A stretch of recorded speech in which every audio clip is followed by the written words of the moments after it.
Good morning, everyone. This is Father Nate, missionary priest in Italy, and today is January 15th of 2024, and we're celebrating Monday of the second week in Ordinary Time.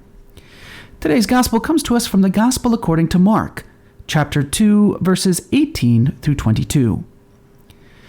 The disciples of John and of the Pharisees were accustomed to fast. People came to Jesus and objected. Why did the disciples of John and the disciples of the Pharisees fast, but your disciples do not fast? And Jesus answered them, Can the wedding guests fast while the bridegroom is with them? As long as they have the bridegroom with them, they cannot fast. But the days will come when the bridegroom is taken away from them, and then they will fast on that day. No one sews a piece of unshrunken cloth on an old cloak. If he does, its fullness pulls away, the new from the old, and the tear gets worse. Likewise, no one pours new wine into old wineskins. Otherwise, the wine will burst the skins, and both the wine and the skins are ruined. Rather, new wine is poured into fresh wineskins. Today's first reading reminds us of the importance of obedience, especially in the little things. Saul was told that he needed to completely wipe out the Amalekites and destroy all the things that they possessed. However, that's not what Saul did. He and his troops killed all the Amalekites except the king, Agag, and kept all the best things, destroying only what was worthless and of no account.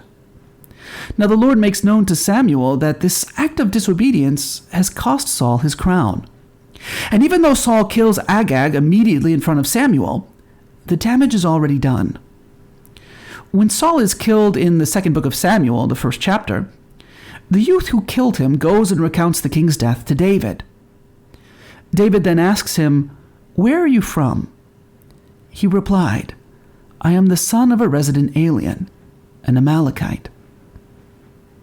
In other words, Saul had almost completely obeyed God's command to kill all the Amalekites.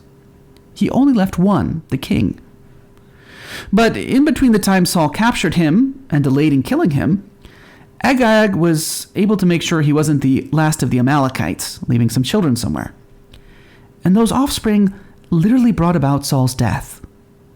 Saul died because he was disobedient. We can say literally, his disobedience killed him. In this, we have a very dramatic image of the importance of obedience, or rather, what happens when we refuse to obey. On the contrary, in Jesus Christ, we find the model of obedience. For instance, as St. Paul tells the Philippians, have among yourselves the same attitude that is also yours in Christ Jesus, who emptied himself, taking the form of a slave.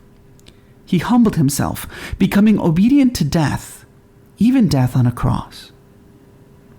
He was obedient even unto death. In other words, he obeyed the will of God the Father, even to the point of dying on the cross.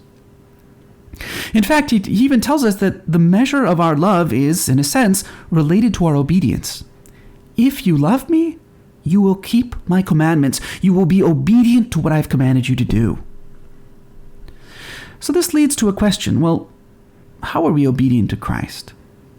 Well, of course, there's a minimum basic level of obedience, not committing any mortal sins. That's the bare minimum. But it's also a very weak obedience. We could even call it a pathetic obedience. First, because following Jesus Christ means much more than just not doing bad things. You don't go to heaven because of all the mortal sins you didn't commit, but rather for the good things you did. But this is also a pathetic goal because, in the words of Blessed Joseph Kentenich, the one who only wants to avoid sin will certainly fall into it. We aren't loved, created, and given grace by God just so we could avoid sin. No, we are created to know, love, and serve God, which is a much higher goal. So what does it mean to obey Christ? Well, certainly to keep his commandments, because that's the minimum, without which there can be no love. But it also means embracing his will for us in every moment. Maybe he's calling us to enjoy something, or to do something, or even to accept and suffer something. And if we can do that, not with complaining or bitterness, but rather with love and with a generous, open heart, then we'll really be obedient to Christ. we can ask ourselves today about how we live and how we receive the things that come from God's hands. Do we strive just to get by, just to avoid sin, or maybe not even?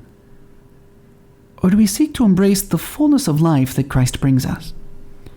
I came that they might have life and have it abundantly. Today, through the intercession of Our Lady, the model of obedience, let's ask the grace to live out obedience to Christ promptly and with great joy. Thank you so much for listening. If you enjoyed hearing the gospel and homily, I invite you to share it with someone you know who may also find it rewarding, and also to subscribe to the Catholic Voice channel. Please see in the description below if you would like to receive a text message for each daily gospel and homily.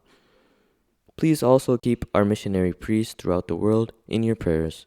Thank you, and God bless.